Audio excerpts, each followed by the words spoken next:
नमस्कार, study with Kanta channel पर आप सभी का हार्दिक स्वागत और अभिनंदन। आज अपन स्टार्ट करेंगे अपने राजस्थान के लोक देवता, ठीक है। क्योंकि लोक देवता टॉपिक है वो अपने तीनों में है, पटवारी में भी है, वीडियो में भी है और आरएस प्री में भी है। और इसके अलावा राजस्थान की जितनी भी प्रतियोगी परीक्षाएं, महत्वपूर्ण प्रतियोगी परीक्षाओं में भी है, तो उन सबको ध्यान में रखते हुए आज अपन चाहे आरएस प्री का एग्जाम देना आप, चाहे कांस्टेबल का देना, तो सबसे पहले आज चर्चा करते हैं राजस्थान के लोक देवता। लोक देवता कहते किसको है? तो राजस्थान के ऐसे महापुरुष हुए जिन्होंने गायों की रक्षा के खातिर, अपने धर्म की रक्षा के खातिर और अपनी मान मर्यादा के वास्ते अपने जीवन का सर्वस्व न्यौछावर कर दिया और अपने जीवन का बलिदान दे दिया और अपने आने वाली पीढ़ी को एक अनुकरणीय संदेश दिया। अपने असामान्य कार्य करते हुए आने वाली पीढ़ी को एक अनुकरणीय संदेश दिया है। ऐसे महापुरुष जिनकी फिर बाद में पूजा की जाने लगी, उनको अपन कहते हैं लोक देवता, ठीक है। सबसे पहले चर्चा करते हैं पंचपीर की। पंचपीर किसको कहते हैं? तो हिंदू धर्म के 5 ऐसे लोक देवता है जिन्हें मुस्लिम है जो पीरों के रूप में पूजते हैं, जिनको अपन क्या कहते हैं? पंचपीर। और पंचपीर में कौन कौन शामिल है पूछे आपको, तो पाबू, हड़बू, रामदेव, मंगलिया, मेहा, पांचों पीर पधार जो गोगा जी जे हाँ। पाबू, हड़बू, रामदेव, मंगलिया, मेहा, पांचों पीर पधार जो गोगा जी जे हाँ। यानी कि इसमें कौन कौन शामिल है? अपने पाबू जी, हड़बू जी, रामदेव जी, मेहा जी, मंगलिया और इसके अलावा गोगा जी। आपको ध्यान रखना है इसमें तेजा जी जो है वो शामिल नहीं है, क्योंकि ट्यूशन बार बार पूछा जाता है और इसमें तेजा जी ऑप्शन में दिया जाता है, लेकिन तेजा जी नहीं है। ध्यान रखिएगा, पंचपीर में तेजा जी शामिल नहीं है। पाबू, हड़बू, रामदेव, मंगलिया, मेहा, पांचों पीर पधार जो गोगा जी जे हाँ। तो ये 5 है इसमें शामिल, रामदेव जी, हड़बू जी, मेहा जी, मंगलिया, पाबू जी राठौड़ और इसके अलावा है अपने गोगा जी। अपन सबसे पहले आज चर्चा करेंगे रामदेव जी की। रामदेव जी जिसे अपन क्या कहते हैं? रामसा पीर। इंपॉर्टेंट फैक्ट ध्यान रखने वाली बात यह है कि रामसा पीर किसने कहा था? रामदेव जी को रामसा पीर किसने कहा था? तो अपने गुरु नानक देव जी ने रामदेव जी को क्या कहा था? रामसा पीर। इसके अलावा रूणी चेहरा धनी बाबा या नीली या लीले घोड़े वाले बाबा, तो कृष्ण के अवतार जिनको माना जाता है रामसा पीर, जिनकी चर्चा करेंगे अपन। उपनाम पूछे तो रामसा पीर, रूणी चेहरा धनी, नीले घोड़े वाले बाबा, लीले या नीले घोड़े वाले बाबा और इसके अलावा कृष्ण के अवतार, भगवान कृष्ण के अवतार माना जाता है रामदेव जी को। तो पूछा जाता है कि रामदेव जी को किसका अवतार माना जाता है? तो कृष्ण भगवान का, ठीक है। अब आपको पूछ ले कि रामदेव जी का जन्म कब हुआ था? तो रामदेव जी का जन्म हुआ था सन पूछे तो 1405 ईस्वी में, जबकि विक्रम संवत पूछे तो 1462 में। विक्रम संवत 1462 में रामदेव जी का जन्म हुआ था भाद्रपद शुक्ल द्वितीय को, जिसे बाबेरी बीज कहते हैं अपन। क्या कहते हैं? बाबेरी बीज। भाद्रपद शुक्ल द्वितीय को कहाँ हुआ था? तो उडू कश्मीर गांव में हुआ था। कहाँ है ये गांव? सीव तहसील बाड़मेर के अंदर है। कहाँ पे? उडू कश्मीर सीव तहसील बाड़मेर के अंदर इनका जन्म हुआ था। इनका जन्म हुआ था माता मैणा दे और अजमाल जी के घर पे। किसके? माता का नाम इनके मैणा दे था और पिताजी का नाम था अजमाल जी और इनकी पत्नी का नाम था नेतल दे और इनके भाई का नाम था विरम देव, जिसे क्या कहते हैं? कृष्ण के भाई, बलराम का अवतार। ये रामदेव जी के भाई हैं तो इनको बलराम का अवतार और इन खुद को कृष्ण का अवतार। ठीक वैसे ही कृष्ण के भाई थे अपने बलराम, तो फिर बलराम का अवतार रामदेव जी के भाई विरमदेव को कहा जाता है। और इनकी बहना थी सुगना, लाछाबाई, सुगनाबाई और इसके अलावा थी एक जो धर्म बहन थी इनकी डालीबाई, ठीक है। सुगनाबाई जिनका विवाह कर दिया जाता है पोंगलगढ़, बीकानेर पोंगलगढ़ के जागीरदार विजय सिंह जी के साथ कर दिया जाता है। और बाद में इनको विवाह के तहत वो जो पहले रामदेव जी पोखरण में रहा करते थे, ये पोखरण है फिर अपनी बहन सुगनाबाई को दहेज में डाइजे में दे दिया जाता है। कौन सा? पोखरण। और फिर पोखरण के बाद वो रुणेचा आ जाते हैं रामदेव जी। कहाँ पे? रुणेचा में। और रुणेचा में आकर के डालीबाई को अपनी धर्म बहन बनाते हैं। जो मेघवाल जाति से थी डालीबाई, उनको अपनी धर्म बहन बनाते हैं। उसके बाद में पूछते हैं आपको गुरु कौन है? गुरु पूछे तो योगी बालीनाथ जी। योगी बालीनाथ जी जिनकी समाधि कहाँ है पूछे तो अपने हमारे जोधपुर में। कहाँ पे? मसूरिया पहाड़ी पे इनकी समाधि है, जहाँ रामदेव जी का मंदिर भी बना हुआ है, भव्य मंदिर बनाया हुआ है। वहां पे भी मेला लगता है। कब लगता है? भादुएरी बीजरा, ठीक है। इसके अलावा उनकी पत्नी का नाम बता दिया मैंने, नेतल दे था। नेतल दे कौन थी? तो अमरकोट पाकिस्तान के दलेल सिंह सोडा की पुत्री थी। अमरकोट पाकिस्तान के दलेल सिंह सोडा की पुत्री थी, ठीक है। और बहने आपको पढ़ा दिया सुगनाबाई, डालीबाई और लाछाबाई। ये रही लाछाबाई, सुगुणाबाई, डालीबाई, ये इनकी बहनें थी। उसके अलावा पूछ ले आपको रामदेव जी किसके वंशज माने जाते हैं, तो रामदेव जी अर्जुन के वंशज माने जाते हैं। महाभारत में अर्जुन के वंशज माने जाते हैं कौन, बाबा रामदेव। और ये एकमात्र ऐसे लोक देवता हुए हैं जो कवि भी थे, कौन, रामदेव जी, क्योंकि इन्होंने 24 बाणियां नामक ग्रंथ की रचना की थी। किसने, रामदेव जी ने। पूछा जाता है 24 बाणियां ग्रंथ की रचयिता कौन है, तो 24 बाणियां ग्रंथ लिखा था अपने बाबा रामदेव जी ने। और बाबा रामदेव जी ने कामड़िया पंथ चलाया था, जिसे कामड़िया आंदोलन भी कहते हैं। क्यों चलाया था, कि अपने समाज में भेदभाव को खत्म करने के लिए और अपने समाज को एकता के सूत्र में बांधने के लिए उन्होंने कामड़िया पंथ चलाया था, कामड़िया आंदोलन चलाया था। इसके तहत इन्होंने समाज में व्यक्त भेदभाव को मिटाने की कोशिश की थी, ठीक है। और इसके कामड़िया पंथ की जो महिलाएं होती हैं वो अपने पैरों और हाथों में 13 मंजीरें बांधकर 13 प्रकार की कलाकृतियां करते हुए कौन सा नृत्य करती है, 13 ताली नृत्य। 13 ताली नृत्य का नाम किस लिए पड़ा है, 13 मंजीरा बांध कर किया जाता है इसलिए नहीं पड़ा है। 13 मंजीरा के अलावा 13 कलाकृतियां करती है, 13 मंजीरे बांध करके 13 कलाकृतियां करती है, जिसको अपन बोलते हैं 13 ताली नृत्य, ठीक है। 13 ताली नृत्य जो बाबा रामदेव जी के आराधना में किया जाता है, रुणीचा में किया जाता है, रुणीचा का प्रसिद्ध है। ऐसे पूछा जाता है कि 13 ताली नृत्य है जो किस लोक देवता की आराधना में किया जाता है, तो अपने बाबा रामदेव जी की आराधना में किया जाता है। 13 मंजीरे बांध करके और 13 प्रकार की कलाकृति करते हुए, और ये नृत्य बैठ कर किया जाता है, याद रखिएगा। उसके बाद में शुद्धि आंदोलन। शुद्धि आंदोलन किसने चलाया था, तो बाबा रामदेव जी ने। इसलिए चलाया था कि जबरदस्ती मुस्लिम बन गए जो अपने हिंदू धर्म के लोग थे, उनको जबरन मुस्लिम बना दिया गया था। उनको वापस हिंदू धर्म में दीक्षित करने के लिए बाबा रामदेव ने कौन सा आंदोलन चलाया था, शुद्धि आंदोलन। उनको हिंदू धर्म में वापस दीक्षित करने के लिए शुद्धि आंदोलन चलाया गया था, जिसका हालांकि बाद में विरोध भी हुआ था, क्योंकि ये सांप्रदायिक भावना को लेकर के इस पे दंगे होने लगे थे, ठीक है। शुद्धि आंदोलन रुणेचा में जबरन मुस्लिम बने लोगों को पुनः हिंदू धर्म में दीक्षित करने हेतु चलाया गया था, ठीक है। उसके बाद में मक्का मदीना के 5 पीर। कहा जाता है कि मक्का मदीना से 5 पीर आए थे। 5 जिन कहाँ पे आए थे पूछे आपको, तो पंचपीपली कहाँ पे है, जो कि रुणेचा में। रुणेचा में पंचपीपली नामक स्थान पे 5 पीर मिले थे रामदेव जी को। रामदेव जी तो वो रामदेव जी की चमत्कार की परीक्षा लेने लगे। परीक्षा लेनी थी उनको रामदेव जी की, क्योंकि उन्होंने सुना था कि रामदेव जी चमत्कारी है, तो उन्होंने उनकी परीक्षा लेने के लिए उन्होंने खाने का बोला। तो खाने उन्होंने बोला कि हमारे बर्तन तो मक्का मदीना में रह गए, क्योंकि ये 5 पीर कहाँ के थे, मक्का मदीना के। हमारे बर्तन रह गए मक्का मदीना में, हम तो उसी में खाना खाते हैं, क्योंकि उनको वो रामदेव जी का चमत्कार देखना था। तो फिर वो रामदेव जी अपने चमत्कार से मक्का और मदीना से बर्तन मंगा देते हैं, इनके 5 पीरों के बर्तन मंगाकर उनको भोजन करवाते हैं। तब ये कहते हैं कि मैं तो पीर हाँ, थे तो पीरों के पीर हाँ, मैं तो पीर हाँ और आप तो पीरों के पीर हाँ। तब उन्होंने बोला कि है ना, आप तो पीरों के पीर हो, तो रामदेव जी को क्या बोला जाता है, पीरों के पीर बाबा रामदेव, ठीक है।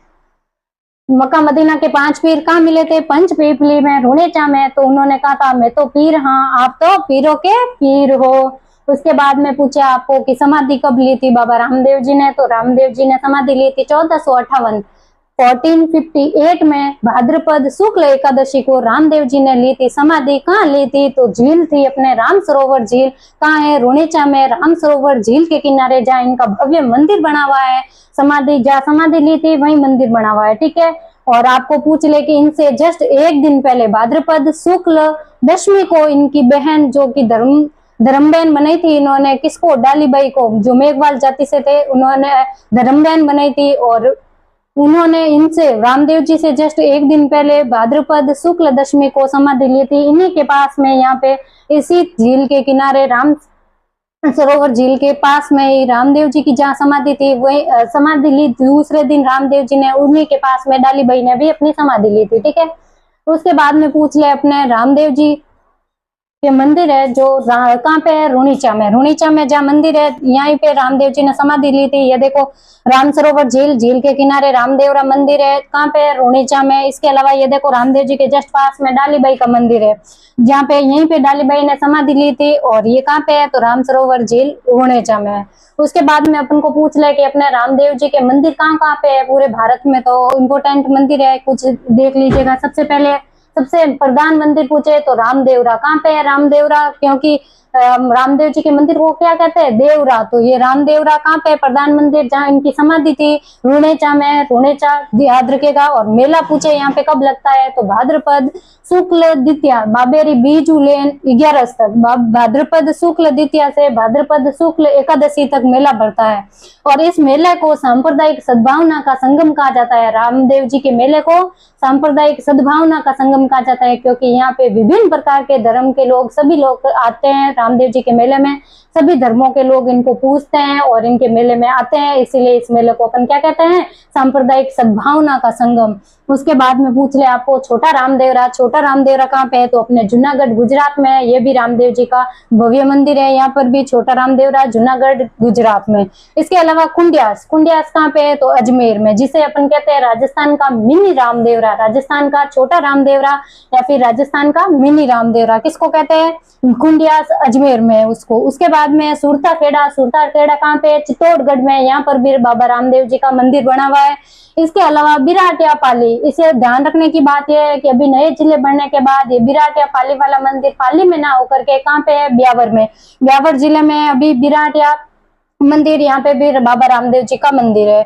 इसके अलावा पूछ ले आपको तो अपने मसूरिया पहाड़ी, जहाँ इनके गुरु योगी बालीनाथ जी की समाधि है, यहाँ पर भी भगवान, वहां पर भी लोक देवता बाबा रामदेव जी का भव्य मंदिर बना हुआ है। और इसके अलावा हल्दीना अलवर में, हल्दीना अलवर में भी बाबा रामदेव जी का मंदिर है। तो कहाँ कहाँ है? एक तो रुणेचा हो गया, जूनागढ़, और खुंडियास, अजमेर, सुरताखेड़ा, बिराटिया, ब्यावर और मसूरिया पहाड़ी और हल्दीना अलवर में बाबा रामदेव जी के मंदिर है। ठीक है।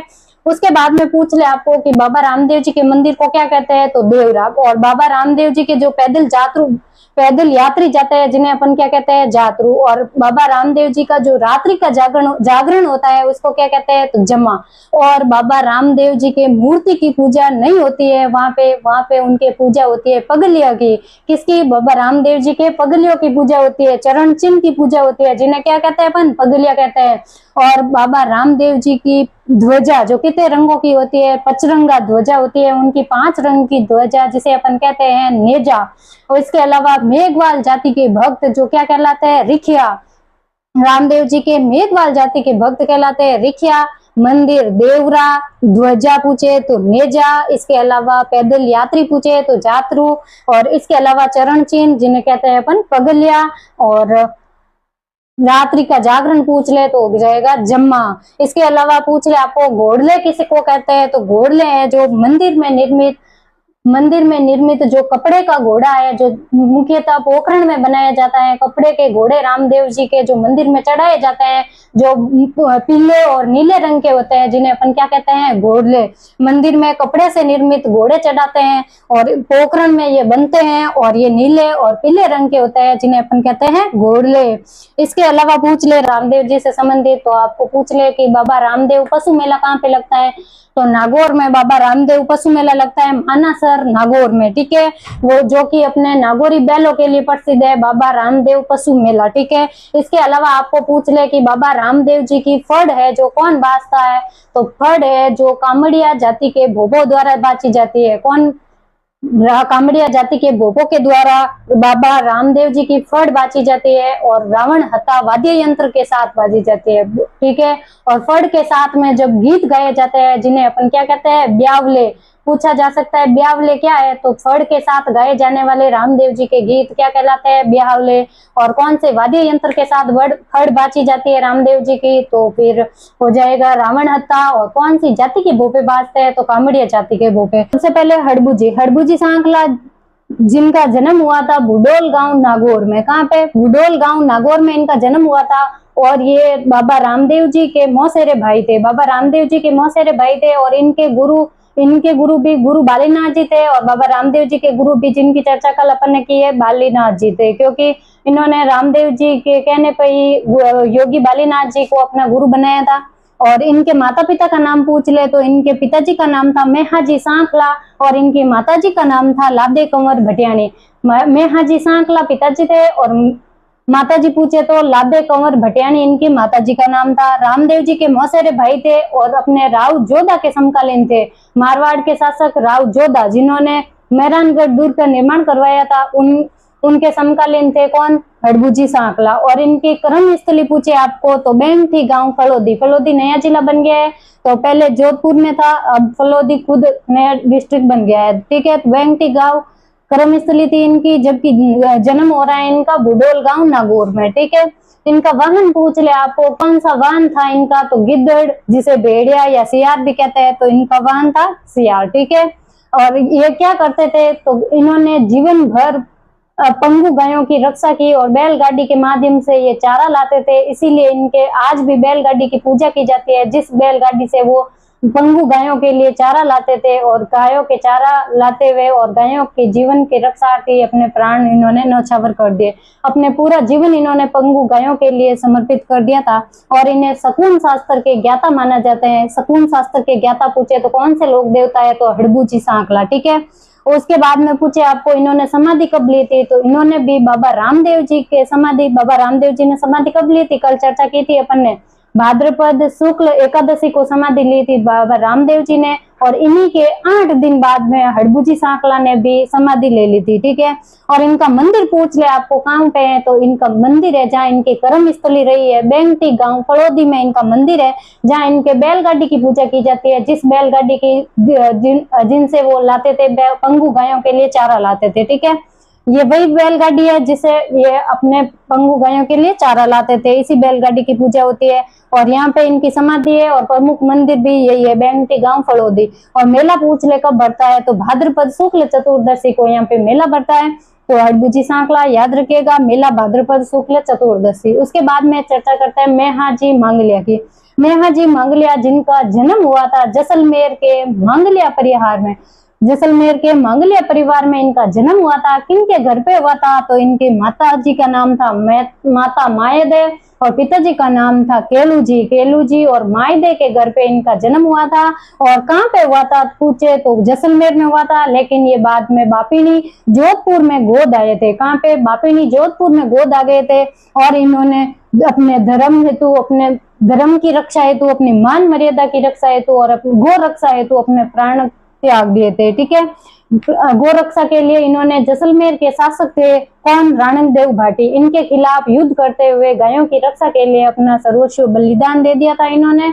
और उसके बाद में इनकी पूजा की जाने लगी और लोक देवता के रूप में प्रसिद्ध हुए। कौन, मेहाजी मांगलिया। किसके खिलाफ, जैसलमेर शासक राणकदेव भाटी के खिलाफ गायों की रक्षा के लिए युद्ध करते हुए ये वीर गति को प्राप्त हुए थे। इनका घोड़ा पूछ ले आपको कौन सा है, तो किरड़ काबरा है, जो मेहाजी मांगलिया का घोड़ा है किरड़ काबरा, ठीक है।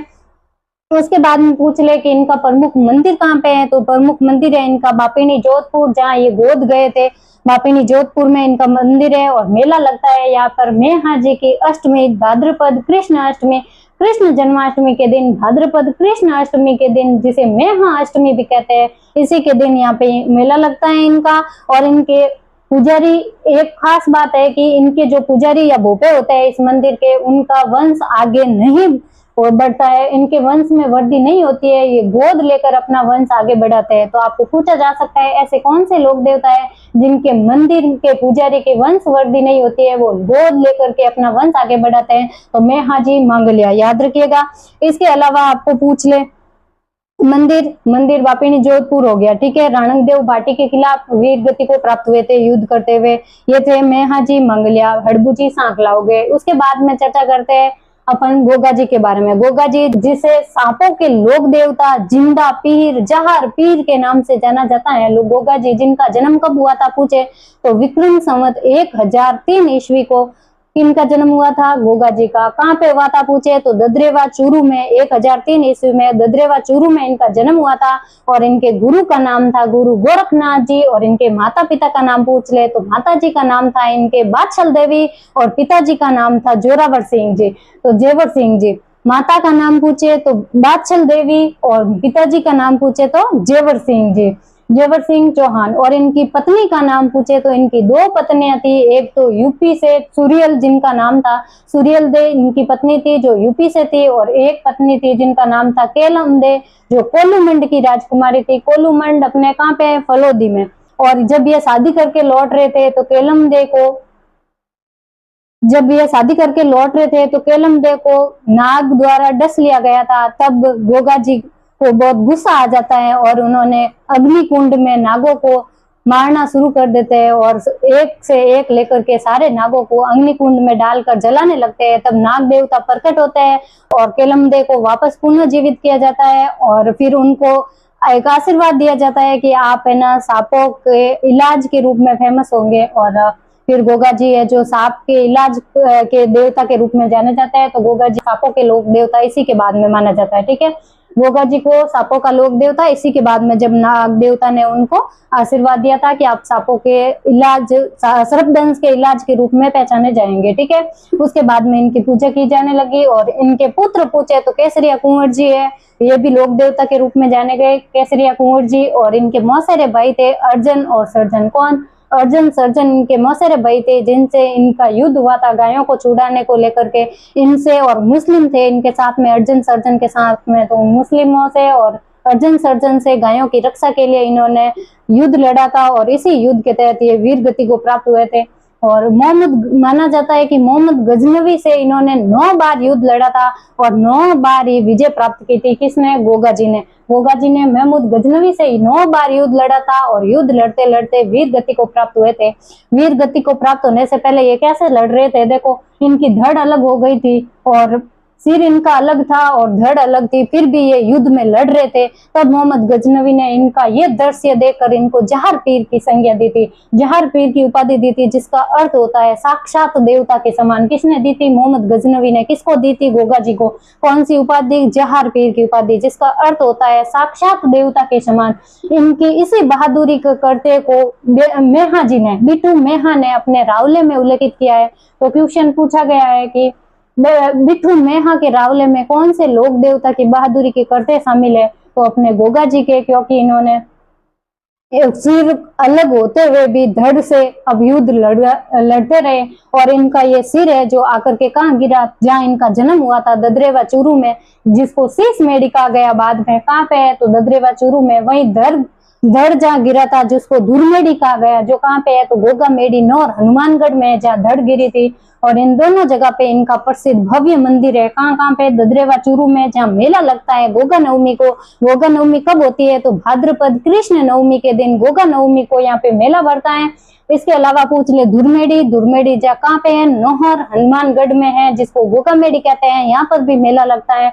कब मेला लगता है? सेम डे गोगा नवमी को, भाद्रपद कृष्ण नवमी के दिन मेला लगता है। और पूछ ले आपको कि इनका प्रधान मंदिर कौन सा है? तो प्रधान मंदिर है जहाँ इनकी धड़ गिरी थी, धुरमेड़ी, जो कहाँ पे है? नौर हनुमानगढ़ में। ठीक है, और इसकी ये धुरमेड़ी वाला मंदिर है, इसकी आकृति पूछ ले आपको तो मकबरे नुमा है। पहले यहाँ पे मंदिर का निर्माण करवाया गया था महाराजा गंगा सिंह के द्वारा। महाराजा गंगा सिंह ने यहाँ पे मंदिर का निर्माण करवाया। फिर फिरोज शाह तुगलक के द्वारा यहाँ पे मकबरे नुमा आकृति के रूप में यहाँ पे मंदिर का निर्माण करवाया गया था, जिसके मुख्य द्वार पर बिस्मिल्लाह अंकित किया गया था। ऐसे पूछा जाता है किस लोक देवता के मंदिर की आकृति मकबरे नुमा है और उसके मुख्य द्वार पर बिस्मिल्लाह अंकित है? बिस्मिल्लाह चित्र का अंकन है, तो फिर हो जाएगा अपने कौन से? गोगा जी। ठीक है, और इनकी आकृति हिंदू और मकबरे नुमा, जिसका निर्माण किसने करवाया था? पूछ ले तो फिरोज शाह तुगलक। ठीक है, यही इनकी समाधि है और यही इनका प्रधान मंदिर है। और यहाँ पे ध्यान रखने वाली बात यह है कि यहाँ का जो पुजारी होता है, जो 11 महीने तो होता है कायम खां मुस्लिम और 1 महीना हिंदू होता है, जो कि चौहान हिंदू होता है। ठीक है, हिंदू चौहान होता है 1 महीना और 11 महीना पूछ ले तो कायम खां मुसलमान होता है। इसके अलावा कहाँ पे है गोगा जी का मंदिर? हालांकि गोगा जी का मंदिर प्रत्येक गांव में खेजड़ी के नीचे होता है, जहाँ इनके सर्प की आकृति को चिन्हित करके थान होते हैं, वहां पे उनकी पूजा की जाती है। इसीलिए कहते हैं कि गांव गांव खेजड़ी, गांव गांव गोगो, गांव गांव खेजड़ी, गांव गांव गोगो, क्योंकि प्रत्येक गांव में खेजड़ी के नीचे इनका थान होता है। इसके अलावा पूछ ले आपको प्रसिद्ध मंदिर कहाँ पे है? तो गोगा जी की ओलड़ी मंदिर कहाँ पे है? गोगा जी की ओलड़ी मंदिर सांचौर में। कहाँ पे है? सांचौर में। जालोर में था, जो अभी नया जिला बन गया है सांचौर, तो फिर अभी कहाँ पे है? तो सांचौर में। किल्लोरियों की ढाणी सांचौर में गोगा जी की ओलड़ी मंदिर। ठीक है, तो प्रत्येक गांव में भी होता है। हालांकि ये देखो खेजड़ी के नीचे ये थान बना हुआ है, जहाँ पत्थर पर सांप की आकृति उत्कीर्ण की जाती है और यहाँ पे पूजा की जाती है गोगा जी की। ऐसे ये थान होता है प्रत्येक गांव में। तो प्रत्येक गांव में खेजड़ी होती है, जिसपे थान पत्थर पर उनकी आकृति, किसकी आकृति होती है? सांप की आकृति, और चित्रित करके मंदिर की पूजा की जाती है। ठीक है, इसके अलावा पूछ ले आपको कि किसान हल जोतते समय इनके नाम की, किनके नाम की, गोगा जी के नाम की राखड़ी बांधते हैं हल के, और फिर हल जोता जाता है, जैसे गोगा राखड़ी कहते हैं। और एक बार हद तो जब हो गई, जब एक बार क्वेश्चन ये पूछ लिया, किस में पूछा गया था, एक एग्रीकल्चर का कोई पेपर था अगस्त 2022 में, जिसमें ये पूछ लिया था कि जो ये गोगा राखड़ी बांधी जाती है गोगा जी के नाम की, उसमें कितनी गांठें होती है। तो आप भी ध्यान रखिएगा, आपको भी पूछ सकते हैं। तो गोगा राखड़ी में कितनी गांठें होती है पूछे आपको, तो 9 गांठें होती है गोगा राखड़ी में। जो हल जोतने से पहले गोगा राखड़ी गोगा जी के नाम से बांधी जाती है, ठीक है। उसके अलावा पूछ ले आपको कि गोगा जी के यूपी में भक्त है उनको क्या कहते हैं, तो पूर्वीय। वो यूपी में जो गोगा जी के भक्त हैं उनको पूर्वीय कहा जाता है, पूर्वीय। और फिरों में अपन ने 4 लोक देवता कंप्लीट हो चुके थे, जिनमें अपन ने सबसे पहले चर्चा की थी रामदेव जी की। रामदेव जी के बाद अपन ने हड़बू जी की, मांगलिया मेहा जी की और गोगा जी की चर्चा कर ली थी। और 5 पीरों में से एक पाबू जी बचे थे, जिन पर चर्चा करेंगे अपन अभी। और इसके अलावा अन्य महत्वपूर्ण देवताओं पर भी चर्चा करेंगे। तो चर्चा करते हैं सबसे पहले आज पाबूजी राठौड़। पाबूजी राठौड़ जिनका जन्म पूछे आपको तो विक्रम संवत 1296, विक्रम संवत 1296 में हुआ था। कहाँ पे हुआ था पूछे तो कोलूमंड में। कोलूमंड कहाँ पे है तो फलोदी में। फलोदी नया डिस्ट्रिक्ट बन गया है, जो पहले जोधपुर में था, अभी फलोदी खुद डिस्ट्रिक्ट बन गया है, ठीक है। तो 1296 कोलूमंड फलोदी में हुआ था इनका जन्म।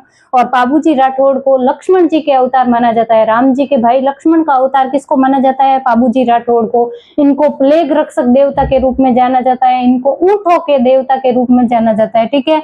ऊंटों के लोक देवता, प्लेग रक्षक लोक देवता और लक्ष्मण के अवतार पूछे तो कौन है, पाबूजी राठौड़, ठीक है। और ये 5 पीरों में से भी एक है, याद रखिएगा। और इन्हें राव सिंहा के वंशज माने जाते हैं।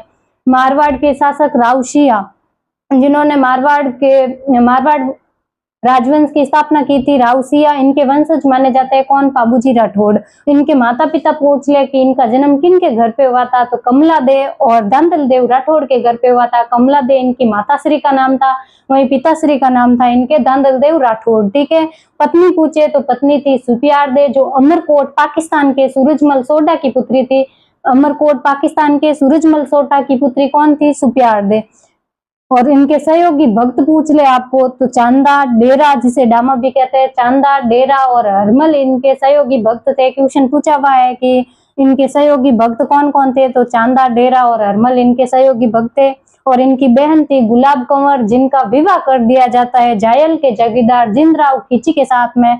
इनकी बहन गुलाब कंवर, जिनका विवाह किसके साथ किया जाता है, जायल के जागीरदार जिंदराव खींची के साथ इनका विवाह कर दिया जाता है। और बाद में ये जिंदराव खींची देवल चारने की गायें चुरा कर भाग जाता है और इन्हीं के साथ पाबूजी का युद्ध होगा। और इनकी घोड़ी थी केसर काल में, जो किसकी थी, तो देवल चारने की घोड़ी थी केसर काल में। ये इनके पाबूजी के बहन हुई जिंदराव खींची को पसंद आ जाती है ये घोड़ी, तो फिर इन घोड़ी को मांगते हैं देवल चारनी से, लेकिन देवल चारनी इन्हें मना कर देती है। लेकिन जब पाबूजी शादी करने के लिए सुपियारदे से शादी करने के लिए अमरकोट जाते हैं, तब वो पाबूजी मांगते हैं किससे, घोड़ी, देवल चारनी से। तब वो पाबूजी को तो घोड़ी दे देते हैं। इससे कौन नाराज हो जाता है, तो जिंदराव खींची नाराज हो जाता है कि मेरे को तो दी नहीं देवल चारनी ने ये घोड़ी और पाबूजी को ये घोड़ी दे दी। तो फिर इसमें फिर इन दोनों में दुश्मनी हो जाती है और ये देवल चारनी की गायें लेकर के चुरा करके भाग जाता है। जब पाबूजी शादी करने के लिए अमरकोट पाकिस्तान गए हुए थे, पीछे ये जिंदराव खींची किसकी गायें चुरा लेता है, देवल चारनी की। देवल चारनी की गायें चुरा करके कहाँ लेके जाता है, जायल चला जाता है। तब उनको खबर मिलती है किसको, देवल चारनी को। तो देवल चारनी भागी भागी जाती है किसके पास, जहाँ पाबूजी के फेरे चल रहे होते हैं, चौथा फेरा चल रहा था उस समय देवल चारनी जाती है कि मेरी गायें तो चुरा कर ले गया आपका बहनोई जिंदराव खींची। तो फिर जिंदराव खींची से फिर लड़ाई करने के लिए उसी समय कि अभी के अभी मेरी गायें वापस चाहिए देवल चारनी, क्योंकि देवल चारनी को वचन दे रखा था पाबूजी ने कि मैं आपकी किसी भी हालत में मैं आपकी घोड़ी वापस लेके आऊंगा और आपकी सहायता करूंगा। तो फिर उस गायों को छुड़ाने के लिए पाबूजी बीच में ही छोड़ देते हैं चौथे फेरे को और जाते हैं कहाँ पे, जायल। कहाँ पे, क्यों, कौन कौन साथ में जाते हैं, तो पाबूजी के भाई बूढ़ो जी इनके साथ जाते हैं और इनके सहयोगी भक्त चांदा, डेमा और हरमल ये साथ में जाते हैं पाबूजी के। और ये जिंदराव खींची से गायों की रक्षा हेतु लड़ते लड़ते वीर गति को प्राप्त होते हैं। ये युद्ध कहाँ पे होता है पूछे आपको, तो देचू में। देचू कहाँ है, फलोदी में, जो पहले जोधपुर में था अभी फलोदी नया डिस्ट्रिक्ट बन गया है तो फलोदी में, ठीक है। देचू, ये यहाँ पे गायों की रक्षा करते हुए देचू फलोदी में देचू में गायों की रक्षा करते हुए जिंदराव खींची के विरुद्ध वीर गति को प्राप्त हो जाते हैं। और तब से अपने 4 फेरे लिए हुए थे बाबूजी के, तब से मारवाड़ में अपने कितने फेरे लिए जाते हैं शादी के समय? 4 फेरे, ठीक है।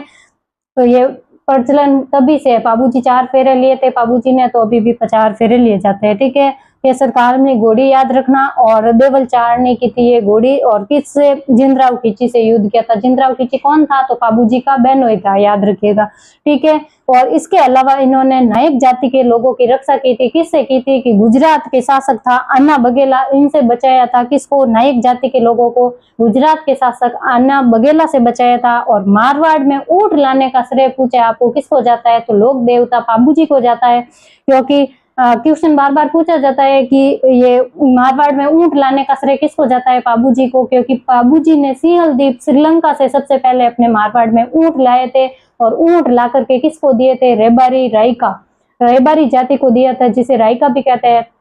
और इसीलिए इस जाति को अपन ऊंट पालक जाति के रूप में जानते हैं, ठीक है। ऊंट पालक जाति किसको कहते हैं? राइका, रेबारी, राइका या रेबारी जाति को, ठीक है। कहाँ से लाए थे पूछे तो श्रीलंका से, सिंहल द्वीप से बाबूजी ऊंट लाए थे। और ऊंट बीमार पड़ने पर भी लोक देवता बाबूजी की पूजा की जाती है। किसकी पूजा की जाती है? बाबूजी राठौड़ की पूजा की जाती है जब ऊंट बीमार होता है, इसीलिए इनको ऊंटों के लोक देवता कहते हैं, ठीक है। और इन पर ग्रंथ लिखे थे, कई कवियों ने इन पर ग्रंथ लिखे थे। किस किसने लिखे थे? तो आसिया मोड़ जी, आसिया मोड़ जी ने बाबूजी की जीवनी पर पाबू प्रकाश नामक ग्रंथ लिखा था। पाबू प्रकाश, आसिया मोड़ जी ने। इसके अलावा बाबूजीरा दुआ नामक ग्रंथ लिखा था लगराज ने। और इसके अलावा बिट्ठू मेहा ने लिखा था बाबूजीरा छंद। बाबूजीरा छंद कौन लिखा? बिट्टू मेहा, ठीक है। बाबूजीरा रूपक पूछ ले आपको किसने लिखे थे? तो मोती सर बख्तावर ने बाबूजीरा रूपक लिखा था ग्रंथ। और बाबूजीरा सोरठा पूछ ले आपको तो रामनाथ ने बाबूजीरा सोरठा लिखा था, ठीक है। इसके अलावा पूछ ले आपको कि इन्होंने समाधि कहाँ ली थी? जहाँ इन्होंने गायों की रक्षा के लिए युद्ध लड़ा था। कहाँ पे? बेचू कहाँ पे? फलोदी में, जहाँ पे इन्होंने युद्ध लड़ा था, जहाँ पे वो युद्ध करते करते वीर गति को प्राप्त हो गए थे, वहीं पे इनकी समाधि है। और वहाँ पे उनका भव्य मंदिर बना हुआ है। और जबकि प्रधान मंदिर पूछ ले आपको कहाँ पे है? तो प्रधान मंदिर कहाँ है? जहाँ इनका जन्म हुआ था। कहाँ पे? कोलूमंड कहाँ पे है? फलोदी में, जहाँ चैत्र अमावस्या को मेला लगता है। और यहाँ पे थाली नृत्य किया जाता है। कब लगता है मेला? चैत्र अमावस्या को। और थाली नृत्य किया जाता है। जो प्रधान मंदिर है कहाँ पे है? कोलूमंड फलोदी में। और यहाँ पे ये थाली नृत्य पुरुषों के द्वारा किया जाता है। और यहाँ पे ये प्रधान मंदिर है जहाँ पे बाबूजी की अश्वारोही प्रतिमा है, और पाग है जो बाईं ओर झुकी हुई है। पूछ ले आपको कि बाईं ओर झुकी पाग और अश्वारोही प्रतिमा के रूप में किसकी पूजा की जाती है? तो अपने बाबूजी राठौड़ की, जो कौन से मंदिर में है? तो कोलूमंड फलोदी में, जहाँ चैत्र अमावस्या को मेला बढ़ता है, थाली नृत्य किया जाता है। इसके अलावा पूछ ले आपको कि कहाँ कहाँ पे है अपने बाबूजी के मंदिर? तो अपने अहाड़ उदयपुर में भी बाबूजी का मंदिर है। इसके अलावा अपने पालगांव जोधपुर में भी है, और बेच्छू फलोदी में भी बाबूजी का मंदिर है। इसके अलावा पूछ ले आपको बाबूजी की फड़ है जो किसके द्वारा वाचन किया जाता है? तो बाबूजी की फड़ सबसे लोकप्रिय फड़ मानी जाती है। और बाबूजी की फड़ का वाचन पूछे आपको तो नायक जाति के बोपों के द्वारा किया जाता है। कौन से जाति के बोपों के द्वारा? नायक जाति के बोपों के द्वारा। और रावण हत्ता वाद्य यंत्र के साथ किया जाता है। कौन से वाद्य यंत्र? रावण हत्ता। कल अपन ने चर्चा की थी पिछले क्लास में कि रामदेव जी की फड़ के वाचन के समय कौन से वाद्य यंत्र का प्रयोग किया जाता है? कल अपन ने चर्चा की थी रामदेव जी के 13 ताली नृत्य। और रामदेव जी की फड़ के समय कौन सा वाद्य यंत्र? तो रावण हत्ता। और बाबूजी के भी कौन सा वाद्य यंत्र है? रावण हत्ता वाद्य यंत्र के साथ फड़ का वाचन किया जाता है। इसके अलावा पूछ ले आपको कि रावण हत्ता वाद्य यंत्र के साथ जब फड़ का वाचन होता है उस समय अपने पावड़े गाए जाते हैं। बाबूजी के पावड़े गाए जाते हैं। पावड़े किसको बोलते हैं? तो वीर पुरुषों की वीर गाथाएं जिसमें उल्लेखित होती है उन्हें पावड़े बोलते हैं। और ये पावड़े गाते समय कौन से वाद्य यंत्र का प्रयोग करते हैं? तो माट वाद्य यंत्र का। जबकि आपको पूछ ले कि फड़ वाचन के समय कौन सा वाद्य यंत्र? रावण हत्ता। जबकि पावड़े गाते समय वाद्य यंत्र कौन सा? तो माट वाद्य यंत्र। कंफ्यूज नहीं होना है। नायक जाति के बोपों द्वारा रावण हत्ता वाद्य यंत्र के साथ सबसे लोकप्रिय फड़ का वाचन किया जाता है बाबूजी की। और पावड़े गाते समय कौन से वाद्य यंत्र का? तो माट वाद्य यंत्र का। इसके अलावा पूछ ले कि आपको बाबूजी की फड़ है जो सबसे पहले किसने चित्रित की थी? तो सबसे पहले बाबूजी की फड़ का निर्माण है जो धूलजी चितेरे के द्वारा किया गया था। किसके द्वारा? धूलजी चितेरे के द्वारा। तो ये अपने चर्चा कर ली है बाबूजी राठौड़ की। इसके साथ अपने कंप्लीट होते हैं पंच पीरों की चर्चा अपने कंप्लीट कर दी है। इसके अलावा अन्य महत्वपूर्ण देवताओं में आज चर्चा करेंगे मल्लीनाथ जी और तलीनाथ जी। इन दोनों को साथ में पढ़ेंगे क्योंकि इनमें कंफ्यूजन होता है आपको। तो देखिए सबसे पहले राव तलीनाथ जी। राव तलीनाथ जी जो कहाँ के थे, इनका जन्म हुआ था शेरगढ़ अपने जोधपुर में। ठीक है, कहाँ पे, शेरगढ़ जोधपुर में। इनका मूल नाम था गंगदेव राठौड़। क्या नाम था इनका? गंगदेव राठौड़। इनके पिताजी थे विरमदेव जो जागीरदार परिवार से थे, और इनका जन्म है जो जागीरदार परिवार में किसके घर पे हुआ था, तो विरमदेव जी के घर पे हुआ था। इनके गुरु का नाम था जालंधर नाथ। कौन थे? जालंधर नाथ राव तलीनाथ जी के गुरु थे।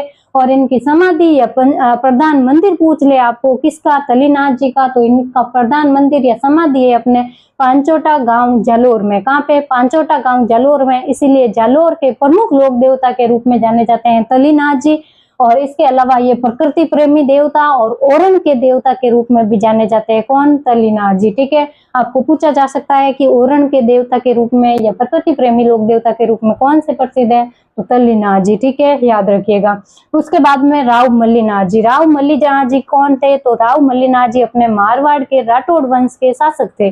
कौन थे? मारवाड़ राठौड़ वंश के शासक थे। इनके पिताजी का नाम था सलखा जी। कौन थे पिताजी? सलखा जी। इनकी पत्नी का नाम था रूपा दे, और गुरु थे इनके उगम जी भाटी। जबकि तलीनाथ जी के पूछे तो जालंधर नाथ जी, और राव मल्लीनाथ जी के गुरु थे उगम जी भाटी या उगम सी भाटी पे मिलता है कहीं पे। और इन्होंने 1399 ईस्वी में वाम मार्गी पंथ, जिसे वाम मार्गी पंथ है जो कौन सा है, कुंडा पंथ, इसकी रचना की थी इन्होंने। कुंडा पंथ चलाया था 1399 में। किसने चलाया था? राव मल्लीनाथ जी ने 1399 में कुंडा पंथ चलाया था। ये पंथ जो है वो वाम मार्गी पंथ है। ठीक है, इसके अलावा पूछ ले आपको कि राव मल्लीनाथ जी की तपोभूमि, राव मल्लीनाथ जी की समाधि, राव मल्लीनाथ जी का प्रधान मंदिर कहाँ पे है, तो तिलवाड़ा बालोतरा में है, जो कि पहले बाड़मेर में था, अभी बालोतरा नया डिस्ट्रिक्ट बन गया है। तो आप अपडेट कर लीजिएगा कि तिलवाड़ा कहाँ पे है, बालोतरा में है। बालोतरा जिला में तिलवाड़ा में इनका प्रधान मंदिर है, और लूणी नदी के किनारे है इनकी समाधि। और ये तिलवाड़ा में बाड़मेर में लूणी नदी के किनारे इनकी समाधि या भव्य मंदिर यहीं पे है। इन्हीं के नाम पर अपने बाड़मेर का नाम मालानी प्रदेश पड़ा था। इनके नाम पर, मल्लीनाथ जी के नाम पर मालानी प्रदेश नाम पड़ा था। और इसके अलावा मल्लीनाथ जी के नाम से मल्लीनाथ पशु मेला भी भरा जाता है। कब भरा जाता है मल्लीनाथ पशु मेला? तो चैत्र कृष्ण एकादशी से चैत्र शुक्ल एकादशी तक मेला भरता है। मल्लीनाथ पशु मेला चैत्र कृष्ण एकादशी से चैत्र शुक्ल एकादशी तक मेला भरता है। और ये राजस्थान का सबसे प्राचीन पशु मेला है। राजस्थान का सबसे प्राचीन पशु मेला पूछ ले तो मल्लीनाथ पशु मेला।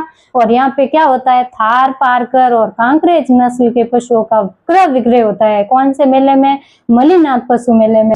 लोक देवता तेजा जी जिनका जन्म पूछे आपको तो 1074 ईस्वी में, 1074 ईस्वी को माघ शुक्ल चतुर्दशी को कहाँ हुआ था, तो खरनाल नागौर में हुआ था।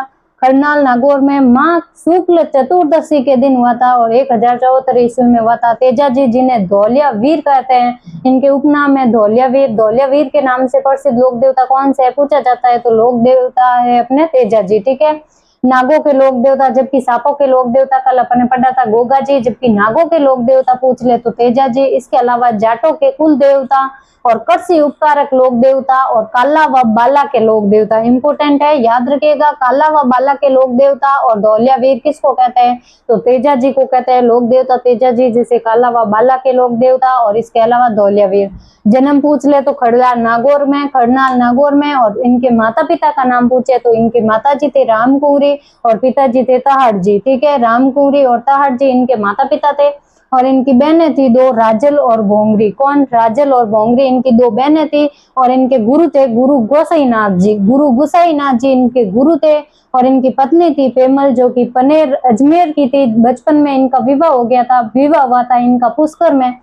तो फिर भाभी द्वारा उनको कुछ कह दिए जाने पर वो अजमेर जाते हैं पनेर अपनी पत्नी पेमल को लाने के लिए। तब इनके पेमल की जो सहेली होती है, पेमल की सहेली थी लाछा गुजरी, इनकी गायें चुरा करके ले जाता है। कौन? मेर के मीणा लेके चले जाता है। तब है ना उस पेमल की सहेली की मदद करने के लिए जाते हैं तेजा जी। और जहाँ पे लाछा गुजरी की गायों को छुड़ाते टाइम मेर के मीणाओं से युद्ध लड़ते हैं और सौंदर्या में लड़ते हैं। कहाँ पे? सौंदर्या पूछे कहाँ पे? तो ब्यावर में अभी, और पहले जो अजमेर में था वो अभी सौंदर्या में, ठीक है। सौंदर्या के निकट मंडावरिया स्थान पर ये युद्ध लड़ते हैं गायों के लिए और गायों को छुड़ाकर वापस लेके आते हैं, लेकिन एक बछड़ा पीछे छूट जाता है, इसके लिए वो वापस जाता है। जब वापस जाते हैं तब वो एक नाग को जलते हुए देखते हैं अग्निकुंड में, तब वो अग्निकुंड से नाग को बाहर निकाल देते हैं। कौन? तेजाजी। तब वो अग्निकुंड में जो सांप था वो नाराज हो जाता है, वो नाग देवता वो बोलते हैं कि नाग देवता नाराज हो जाते हैं और कहते हैं कि मेरे को मोक्ष की प्राप्ति हो रही थी, आपने मेरे को क्यों बचाया, अब मैं आपको डसूंगा। तब वो तेजाजी को डसने की बात कहता है। तब तेजाजी बोलता है कि अभी एक बछड़ा पीछे छूट गया है, मैं वचन देता हूँ आपको कि बछड़े को छुड़ा कर लाकर आपके पास जरूर आऊंगा और वापस आते टाइम आप मेरे को डस सकते हो। तब तेजाजी वचन देकर जाते हैं और उस बछड़े को छुड़ा कर वापस लाते हैं। तो इसका बछड़ा लाछा गुजरी का बछड़ा पीछे छूट गया था। बछड़ा जो गायों बछड़ा किसको बोलते हैं? गाय के बच्चे को। गाय का बच्चा जो बछड़ा छूट गया था लाचा गुजरी का, वो वापस लाने जाते हैं और युद्ध करते समय उनके इतने घाव लग जाते हैं पूरे शरीर पे, केवल और केवल जीभ थी वो सही थी। जब वो वापस आते हैं बछड़े को छुड़ा कर लाकर, तब तेजाजी, क्योंकि उन्होंने वचन दे रखा था नाग देवता को, तो नाग देवता बोलता है कि आपके शरीर के प्रत्येक जगह पर घाव है तो मैं आपको कहाँ से डसूं। तब तेजाजी बोलता है कि मेरी जीभ पे कोई भी घाव नहीं लगा है तो आप मेरे जीभ पे डस सकते हो। तब वो भाला नीचे करते हैं और भाला के सहारे नाग देवता ऊपर चढ़ते हैं और तेजाजी के जीभ पर डसते हैं। तब से तेजाजी है जो लोक देवता के रूप में प्रसिद्ध हुए और लोक देवता के रूप में इनकी पूजा की जाने लगी, ठीक है। कहानी काफी लंबी है, फिर अपन कहानी पे ना जाते हुए के सीधे पॉइंट पे आते हैं। और अभी उनकी घोड़ी पूछ ले आपको कि घोड़ी कौन सी थी, तो लीलन सिंगारी कहते हैं जिसको, लीलन या सिंगारी। और ये जो पेमल थी इनकी पत्नी, वो किसकी पुत्री थी पूछे आपको, तो पनेर अजमेर की रायचंद जी डांगी की पुत्री थी, पनेर रायचंद जी डांगी की पुत्री। और इनका विवाह कहाँ पे हुआ पूछे तो पुष्कर में। और इनसे संबंधित कौन कौन से स्थान है जहाँ इनका भव्य मंदिर भी बना हुआ है? पनेर, सुरसुरा और सौंदर्या। पनेर कहाँ पे है? रूपनगढ़ अजमेर के अंदर है पनेर, जहाँ तेजाजी का ससुराल था, जहाँ तेजाजी का ससुराल था और जहाँ है जो पेमल रहती थी, ठीक है। पेमल का घर था और तेजाजी का ससुराल था कहाँ पे? पनेर में। पनेर कहाँ पे है पूछे तो रूपनगढ़ अजमेर में, जहाँ पे तेजाजी का मंदिर है।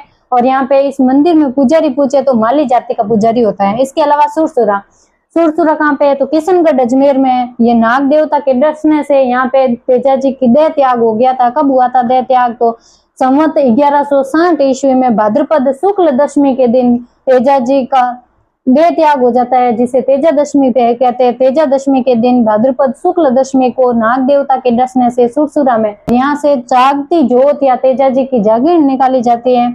और सौंदर्या पूछ ले, सौंदर्या ब्यावर, यहाँ पे भी इनका भव्य मंदिर बना हुआ है। और नाग देवता बासक ने यही डसा था। इनको डसने से मृत्यु तो इनकी देह त्याग तो यहाँ पे सुरसुरा में हुआ था, लेकिन दशा सौंदर्या में था, ठीक है। सौंदर्या देखो ये सांप के मुंह की तरह, सौंदर्या ऊपर 2 मात्रा है तो ऐसे ट्रिक से याद रख लेना कि ये ना दशा यहाँ पे था। सांप के मुंह पे ऐसे होता है ना, तो फिर ये सौंदर्या दशा यहाँ पे था, ठीक है। नाग देवता बासक ने सौंदर्या में डसा था, जबकि देह त्याग कहाँ पे हुआ था तो सुरसुरा में, ठीक है। इसके अलावा मंदिर कहाँ कहाँ पे है आपने पूछ ले तेजाजी के मंदिर, तो बासी दुगारी बूंदी के अंदर, बासी दुगारी बूंदी के अंदर है एक मंदिर। इसके अलावा सीताबाड़ी 12 में और खरनाल नागौर में, जहाँ पे खरनाल नागौर में ही पेमल सती हुई थी। किसके साथ? तेजाजी के साथ में। तो एकमात्र लोक देवता जिसकी पत्नी उनके साथ सती हुई थी वो कौन है? अपने तेजाजी। और इसके अलावा भावता में भी है और इसके अलावा परबतसर नागौर में भी है। परबतसर नागौर जो कि मुख्य तीर्थ स्थल है, क्योंकि है ना अपने मारवाड़ के शासक थे अभय सिंह जी, महाराजा अभय सिंह जी, जो सुरसुरा में जहाँ इनकी जो मूर्ति थी तो उसको अभय सिंह जी लेकर के आ गए कहाँ पे? परबतसर में, और परबतसर में स्थापित कर दी थी। और अभी मुख्य तीर्थ स्थल अपन को पूछ लेते तेजाजी का तो कहाँ है? परबतसर। जिसका निर्माण किसने करवाया था मंदिर का? तो महाराजा अभय सिंह जी ने। किसने करवाया था? महाराजा अभय सिंह जी ने इसका निर्माण करवाया था। और यहाँ पे तेजाजी पशु मेला बढ़ता है। कब बढ़ता है पूछे आपको तो सावन पूर्णिमा से लेकर के रक्षाबंधन के दिन, सावन पूर्णिमा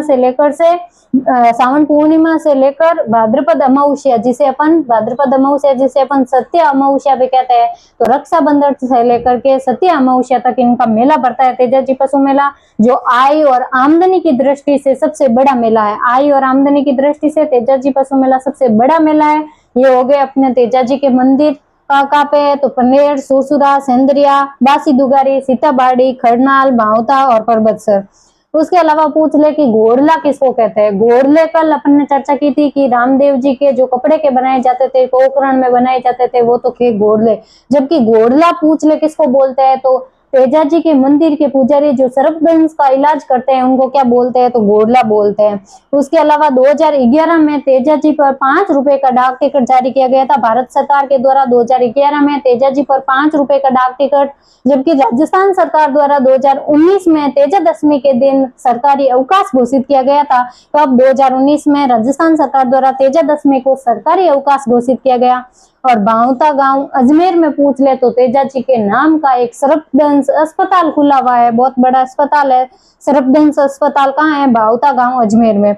इसके अलावा अजमेर के प्रत्येक गांव में तेजा जी का छोटा मंदिर होता है जिसे अपन क्या बोलते हैं तेजा चौक, जिसमें सबसे बड़ा तेजा चौक पूछ ले कहाँ पे है तो ब्यावर में। तो हालांकि ये मंदिर इम्पोर्टेंट मंदिर मैंने बता दिया है, जबकि प्रत्येक गांव में भी इनका जो मंदिर होता है, प्रत्येक गांव में जो मंदिर होता है उसको क्या बोलते हैं तेजा चौक। और सबसे बड़ा तेजा चौक पूछ ले आपको कहाँ पे है तो ब्यावर में, ठीक है। और किसान हल जोतते समय जो तेजा गीत गाते हैं, जबकि कल अपन ने चर्चा की थी कि किसान हल जोतने से पहले हल की राखी बांधता है जिसे गोगा राखड़ी कहते हैं, जिसमें 9 गांठें होती है। और जबकि तेजा गीत है जो हल जोतते समय गाया जाता है, ठीक है। तो ये अपन ने चर्चा कर ली है तेजा जी की। इसके अलावा अपन चर्चा करेंगे कल्लाजी राठौड़। कल्लाजी राठौड़ जिसे 4 हाथों वाले लोक देवता, 2 सिर वाले लोक देवता और इसके अलावा शेष नाग के अवतार या नागराज के अवतार पूछे तो कौन है? अपने कल्लाजी राठौड़। शेष नाग के अवतार, 4 हाथों वाले लोक देवता, 2 सिर वाले, कमधण, योगी, इसके अलावा बाल ब्रह्मचारी और केसर व अफीम वाले लोक देवता। इंपॉर्टेंट है, केसर व अफीम वाले लोक देवता किसको कहते हैं तो कल्लाजी राठौड़ को, ठीक है। जिनका जन्म पूछ ले आपको कब हुआ था तो 1544 ईस्वी में। कहाँ पे हुआ था तो सामियाना नागौर में हुआ था। किसका जन्म?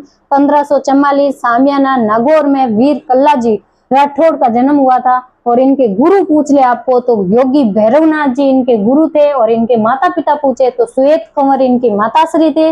और पिताश्री पूछे तो आस्करण जी थे। पिताश्री आस्करण जी और माताश्री श्वेत कंवर। और गुरु योगी भैरवनाथ जी। और ये जयमल मेड़तिया के भतीजे थे। जयमल मेड़तिया के भतीजे थे और जिन्होंने 1568 ईस्वी में जब चित्तौड़ का तीसरा साका हुआ था, तब अकबर का चित्तौड़ आक्रमण हुआ था, तब चित्तौड़ का तीसरा साका हुआ था।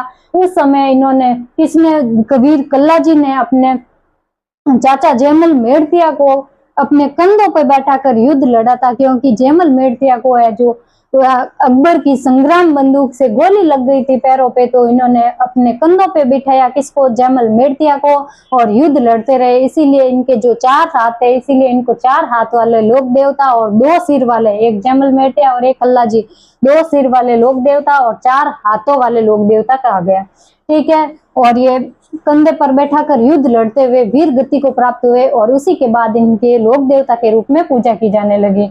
और इनके गुरु का नाम योगी भैरवनाथ। और इनकी छतरी पूछ ले कहाँ पे है तो भैरव पोल, चित्तौड़गढ़ दुर्ग में भैरव पोल है, उसमें उधर है उनकी छतरी। किसकी? कल्लाजी राठौड़ की छतरी भैरव पोल, चित्तौड़गढ़। भैरव पोल का नाम भैरव पोल इनके गुरु भैरवनाथ जी के नाम पे पड़ा था। इनके नाम पे, इनके गुरु भैरवनाथ जी के नाम पे भैरव पोल नाम पड़ा था।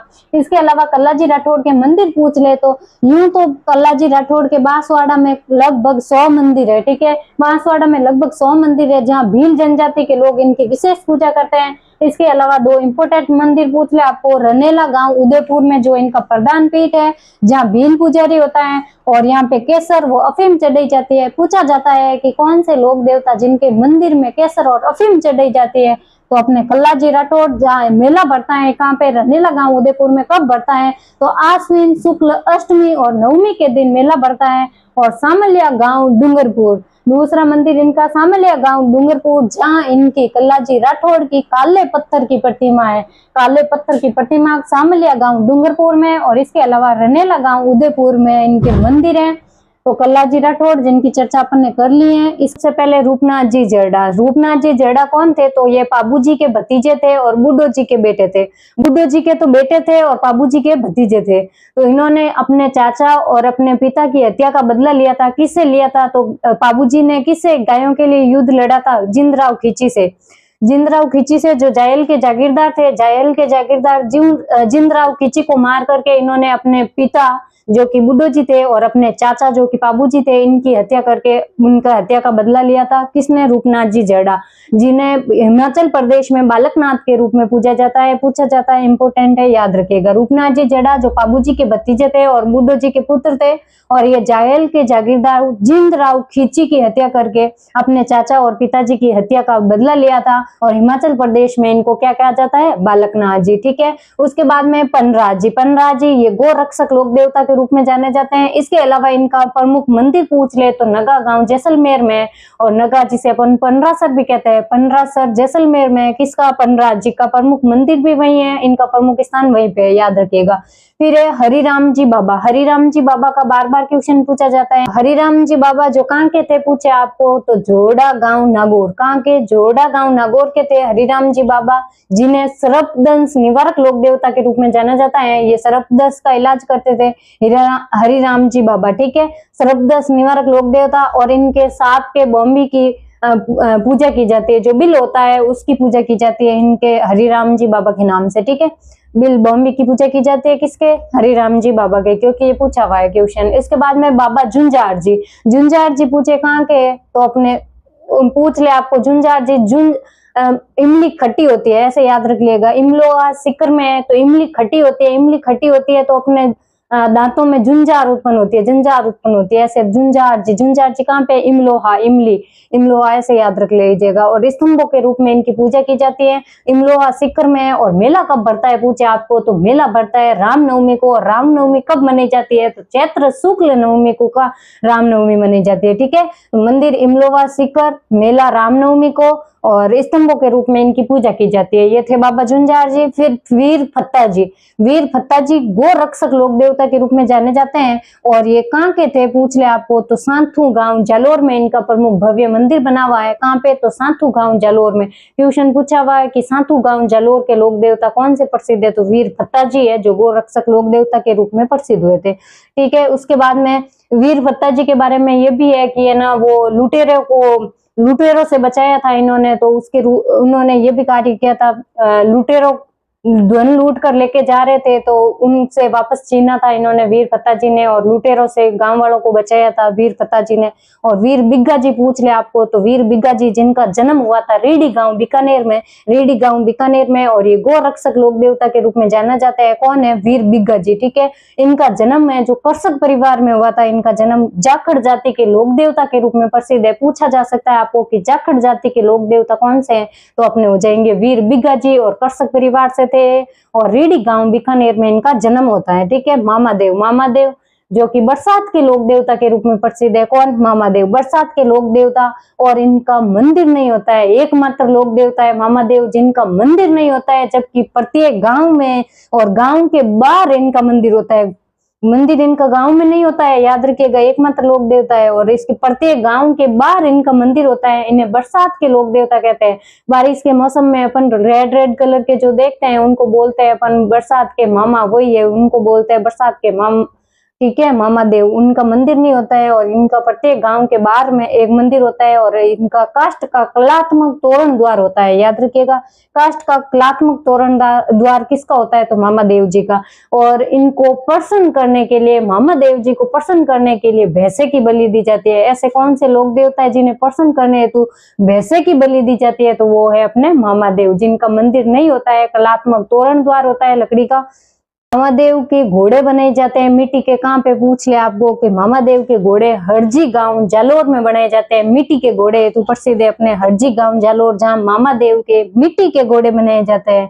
तो अपन ने चर्चा कर दी है मामादेव की। उसके बाद में इल्लोजी पूछ ले आपको। इल्लोजी जिन्हें छेड़छाड़ के लोक देवता कहते हैं। इल्लोजी कौन थे? होलिका इन्हीं की प्रेमिका थी। होलिका जब प्रहलाद को गोद में बैठाकर जल गई थी, तो फिर ये जीवन भर कुंवारे रहे थे। कौन? इलाजी। इन्हें छेड़छाड़ के लोक देवता कहते हैं और ये अविवाहित को विवाहित होने का आशीर्वाद देते हैं। तो आप जाइएगा यहाँ पे इलोजी के पास, आपको भी ये आशीर्वाद मिलेगा। ठीक है, छेड़छाड़ के लोक देवता, और होलिका इनकी प्रेमिका थी और ये जीवन भर कुंवारे रहे थे।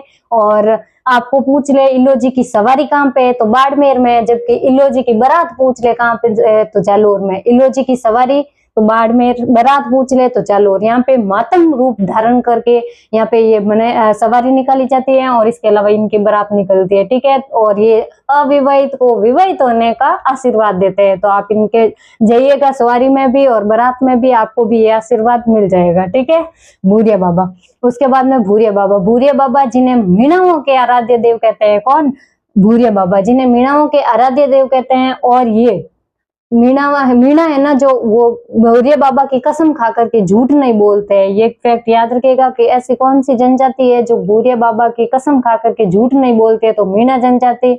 और ऐसे भी पूछ सकते हैं कि भूरिया बाबा कौन से जो लोक देवता है जिनकी कसम खा करके मीणा झूठ नहीं बोलते हैं, मीणा समाज झूठ नहीं बोलता है, तो भूरिया बाबा हो जाएंगे। ठीक है, और भूरिया बाबा का मंदिर पूछ ले आपको कहाँ पे है, तो नाना रेलवे स्टेशन पाली के पास में है। किन का मंदिर? भूरिया बाबा का। ठीक है, और यहाँ पे मेला लगता है 13-14 अप्रैल से शुरू हो जाता है और 13-14 अप्रैल को यहाँ पे मेला लगता है। भूरिया बाबा जो कि मीणाओं के आराध्य देव है। उसके बाद में देव बाबा। देव बाबा जिन्हें ग्वालों के आराध्य देव कहते हैं। कौन? देव बाबा ग्वालों के या फिर गुर्जरों के आराध्य देव के रूप में प्रसिद्ध है अपने देव बाबा। इनका मंदिर पूछ ले आपको कहाँ पे है, तो नंगला जाज भरतपुर में इनका प्रमुख भव्य मंदिर है। किसका? देव बाबा का। ठीक है, और जैत मलोद जी राठौड़ पूछ ले, जिन्हें अपन कहते हैं आलम जी। कौन है? जैत मलोद जी, जिनका नाम क्या है? आलम जी भी इनको कहते हैं। पूछा हुआ है कि आलम जी नाम से कौन से लोक देवता प्रसिद्ध है, तो जैत मलोद जी राठौड़। ठीक है, तो इनका जन्म पूछ ले आपको कब हुआ था, कहाँ हुआ था, तो राठधरा दोरा। कहाँ पे? राठधरा दोरा, जो कहाँ पे है? बाड़मेर, जिसे अपन आलम जी का दोरा भी कहते हैं क्योंकि इनका नाम आलम जी है, तो आलम जी का दोरा नाम से प्रसिद्ध है बाड़मेर में राठधरा दोरा। ठीक है, जिसे घोड़ों का स्वर्ग कहते हैं। किसको? आलम जी के दोरे को घोड़ों का स्वर्ग कहते हैं। इसके अलावा आपको पूछ ले भूमिया जी। भूमिया जी जो कि ग्राम देवता के रूप में प्रसिद्ध है, जिन्हें क्षेत्रपाल के रूप में, ग्राम देवता खेतला जी के रूप में नाम से भी जाना जाता है। कौन है? तो भूमिया जी। और इन्हें भूमि रक्षक लोक देवता, क्षेत्रपाल, इसके अलावा ग्राम देवता के रूप में जाना जाता है। और नाहरगढ़ दुर्ग का नाम है, जो जयपुर में नाहरगढ़ दुर्ग है, उसका नाम नार सिंह भूमिया के नाम पे पड़ा था। तो ऐसे याद रखिएगा, भूमिया जी जो ग्राम देवता, खेतला जी, क्षेत्रपाल के रूप में भी जाने जाते हैं। और केसरिया कुंवर जी। केसरिया कुंवर जी की चर्चा अपन ने गोगा जी पढ़े थे उस टाइम भी की थी कि गोगा जी के पुत्र थे। कौन? केसरिया कुंवर जी। और इनके मंदिर में जो सफेद रंग की ध्वजा चढ़ाई जाती है, किनके मंदिर में? तो केसरिया कुंवर जी के मंदिर में। अपन ने चर्चा कर ली है काफी लोक देवताओं की। इसके बाद में आगे चर्चा करते हैं जवाहर जी डूंगर जी, और उसके अलावा अपने बच्चे देवनारायण जी। तो फिर अभी देवनारायण जी पे चर्चा करते हैं। देवनारायण जी जिनकी गोत्र पूछ ले आपको, तो बगड़ावत गोत्र है। और इनका जन्म पूछ ले कहाँ पे हुआ था, तो जन्म हुआ था इनका आसिंद भीलवाड़ा में। गोटा दड़ावता आसिंद भीलवाड़ा में जन्म हुआ था। कब हुआ था पूछे, तो विक्रम संवत 1300 ईस्वी में इनका जन्म हुआ था। और सन पूछे तो 1243 ईस्वी, विक्रम संवत 1300 ईस्वी में कहाँ पे हुआ था, तो मालाशेरी पहाड़ी है इनकी प्रसिद्ध है, याद रखिएगा। गोटा दड़ावता आसिन भीलवाड़ा में इनका जन्म होता है। और बगड़ावत इनकी गोत्र थी और परिवार गुर्जर परिवार में इनका जन्म होता है। और इन्हें विष्णु के अवतार माना जाता है। किसको? देवनारायण जी को विष्णु, भगवान विष्णु का अवतार माना जाता है। इनका मूल नाम पूछ ले आपको, तो इनका मूल नाम था उदय सिंह जी। उदय सिंह जी इनका मूल नाम था। और इनका घोड़ा था लीलाधर या लीलाधर इनका घोड़ा था, याद रखिएगा, घोड़ा लीलाधर या लीलाधर। और इनकी माता का नाम था सेडू खटियाणी और पिताजी का नाम था सवई भोज। तो माता पिता का नाम सवई भोज और सेडू खटियाणी इनका माताश्री का नाम था। पिताश्री पूछे तो सवई भोज। और इनके पिताजी है जो सवई भोज, वो 24 भाई थे, 24 बगड़ावत भाई थे, जिन्होंने गायों की रक्षा के खातिर, गायों की रक्षा के लिए वीर गति को प्राप्त हो गए थे। 24 के 24 भाई किसके खिलाफ हुए थे, तो बिनाई शासक था। बिनाई का अजमेर, बिनाई शासक था अपने दुर्जन साल, और दुर्जन साल के खिलाफ गायों की रक्षा करते हुए ये 24 भाई जो सवाई भोज के सहित सवाई भोज सहित ये 24 भाई है जो बगड़ावत भाई गायों की रक्षा के लिए वीर गति को प्राप्त हो गए थे भिनाई शासक दुर्जन साल से लड़ते हुए, ठीक है। और इन्हीं की हत्या का बदला लेने के लिए देवनारायण जी ने भिनाई शासक दुर्जन साल को मार करके अपने पिताजी और अपने पिताजी सहित चाचा वगैरह इनके 24 भाइयों का बदला लिया और वीर गति को प्राप्त हुए। किससे लड़ते लड़ते? भिनाई शासक दुर्जन साल से लड़ते हुए वीर गति को प्राप्त हुए थे। वीर गति को प्राप्त कहाँ पे हुए थे पूछे तो देवमाली। देवमाली कहाँ पे है? तो अपने ब्यावर में, याद रखिएगा। तो भिनाई शासक थे दुर्जन साल से लड़ते हुए वीर गति को प्राप्त हुए और इनकी वीर गति का बदला लिया था देवनारायण जी ने। और देवनारायण जी का बदला लेते हुए यहाँ पे वीर गति को प्राप्त हुए थे। कहाँ पे? देवमाली ब्यावर में। देवमाली ब्यावर में ये शहीद हो गए थे, याद रखिए। वीर गति को प्राप्त हो गए थे कौन? देवनारायण जी। और इनके पुत्र और पुत्री थे दो, बाला और बालिक, इनके देवनारायण जी के। और इनकी पत्नी का नाम था पीपलदे। पीपलदे एक बार बीमार हो गए थे तो पीपलदे का इलाज किया था इन्होंने ईंट और नीम के पत्तों से, आयुर्वेदिक पद्धति से इलाज किया था। किसने? देवनारायण जी ने अपने पत्नी पीपलदे का इलाज किया था ईंट और नीम के पत्तों से। तो फिर इनको इसी आयुर्वेदिक पद्धति से इलाज किया था, तो इसीलिए इनको आयुर्वेदिक लोक देवता के रूप में जाना जाता है।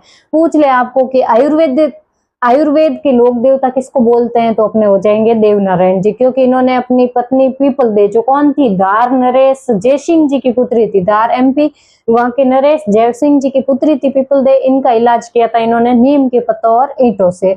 और इनके मंदिर में पूजा की जाती है ना, वो भी ईंट और नीम के पत्तों की जाती है, याद रखिएगा। और भोग लगता है छाछ राबड़ी का भोग लगता है, याद रखिएगा। छाछ राबड़ी और दलिया का इनका भोग लगता है। और पूजा की पूछे तो ईंट और नीम के पत्तों की जाती है।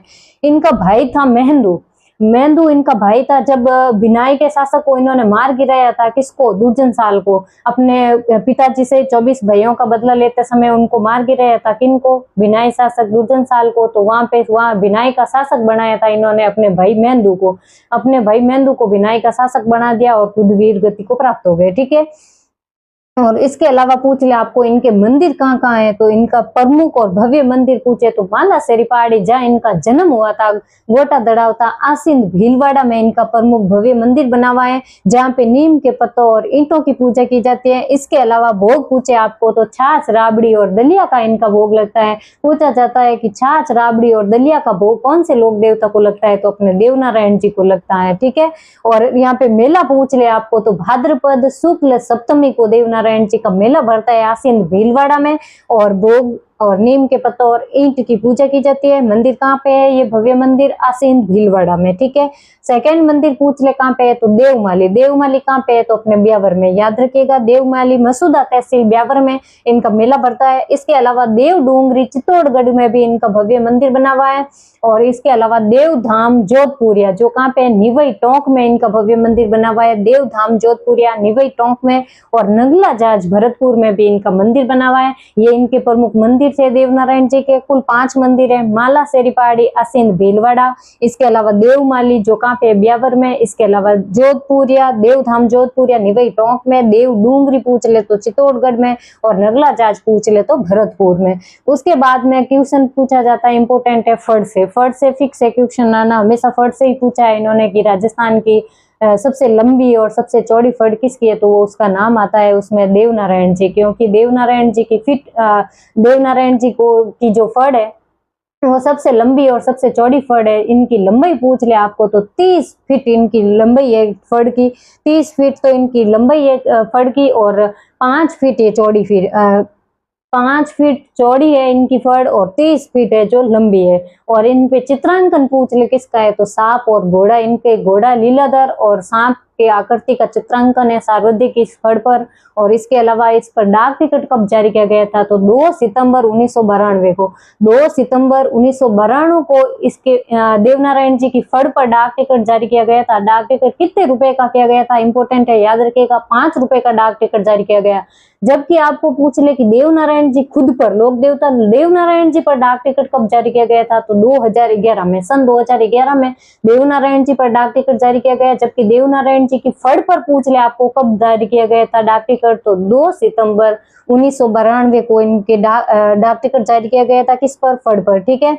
और कितने रुपए का, तो 5 रुपए का। और इनके फड़ का वाचन किसके द्वारा किया जाता है पूछे आपको, तो गुर्जर भोपों को, जो गुर्जर जाति के भोपों द्वारा इनकी फड़ का वाचन किया जाता है। और वाद्य यंत्र कौन सा, या याद रखिएगा तो जंतर वाद्य यंत्र के साथ में गुर्जर भोपों द्वारा इनकी फड़ का वाचन किया जाता है। सबसे लंबी राजस्थान की, सबसे छोटी पूछे तो भी है अपने देवनारायण जी की फड़, वाचन गुर्जर भोपों द्वारा 5 फीट चौड़ी 30 फीट लंबी। और देवनारायण जी पर डाक टिकट कब 2011 में, ठीक है, याद रखिएगा। और इसके अलावा अपने देवनारायण जी पर एक फिल्म भी बनी हुई है इनकी जीवनी पर, जिसके नायक है अपने नाथू सिंह जी गुर्जर, याद रखिएगा। नाथू सिंह गुर्जर है जो अभिनायक है, इनकी जीवनी पर बनी है फिल्म भी, याद रखिएगा देवनारायण जी के। उसके बाद में अपने अंतिम लोक देवता बसते हैं जवाहर जी डूंगर जी। जवाहर जी डूंगर जी जिन्हें अपन लूटपाट के लोक देवता, राजस्थान के रॉबिन हुड के नाम से पर जानते हैं।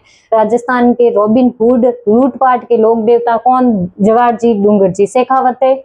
इनका मूल नाम हालांकि था बालजी और बूढ़ जी, क्या था, बालजी और बूढ़ जी। डूंगर जी का नाम था बालजी और जवाहर जी का था बूढ़ जी। और ये कहाँ के थे, तो अपने डूंगर जी तो थे, बालजी तो थे बाठोट के, और जवाहर जी जो कि बूढ़ जी थे वो कहाँ के थे, पाटोदा के। तो बाठोट और पाटोदा के ये सिक्कर, बाठोट और पाटोदा सिक्कर के जागीरदार थे। कौन पूछे, तो डूंगर जी और जवाहर जी, याद रखिएगा। इनके उपनाम पूछे तो शेखावती क्षेत्र के लोक देवता है, केवल और केवल कहाँ के, शेखावटी क्षेत्र के लोक देवता है। और 1857 की क्रांति के क्रांतिकारी है ये, याद रखिएगा। और 1857 की क्रांति के क्रांतिकारी जिन्हें लोक देवता के रूप में पूछा जाता है कौन है, पूछ ले तो अपने हो जाएंगे जवाहर जी और डूंगर जी, याद रखिएगा।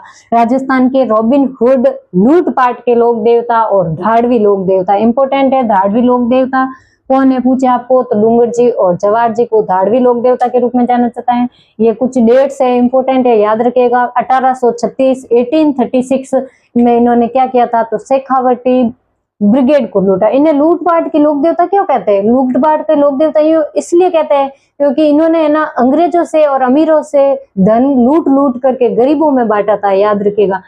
अमीरों और अंग्रेजों से धन लूटते थे और गरीबों में बांट देते थे। और माना जाता है कि इन्होंने पुष्कर में जो 52 घाट बने हुए उनके जीर्णोद्वार के लिए, इसके अलावा अपने भीलवाड़ा में जो माता जी का मंदिर बन रखा है, कौन से माता जी का पूछे तो धनोप माता का मंदिर बना हुआ है, कहाँ पे, भीलवाड़ा में। और वहां पे और पुष्कर में 52 घाट के जीर्णोद्वार के लिए इन्होंने भी आर्थिक सहायता भी दी थी, याद रखिएगा। और इसलिए इनको लूटपाट के देव देवता और लोक देवता। और रॉबिन हुड मूलतः फ्रांस के थे, वो भी रॉबिन हुड भी क्या अमीरों से लूट के धन और गरीबों में बांटते थे, इसीलिए इनको भी रॉबिन हुड कहा गया। राजस्थान के रॉबिन हुड पूछे तो डूंगर जी जवाहर जी। 1836 में तो ये शेखावटी ब्रिगेड को लूटते हैं। और फिर क्या होता है कि जड़वासा अजमेर में क्या था इनका, तो ससुराल था इनका जड़वासा अजमेर में। और इनके साले थे कौन, भैरव सिंह जी इनका साला थे। इन्होंने अंग्रेजों को सूचना दे दी कि अभी जवाहर जी और डूंगर जी आए हुए ससुराल और आप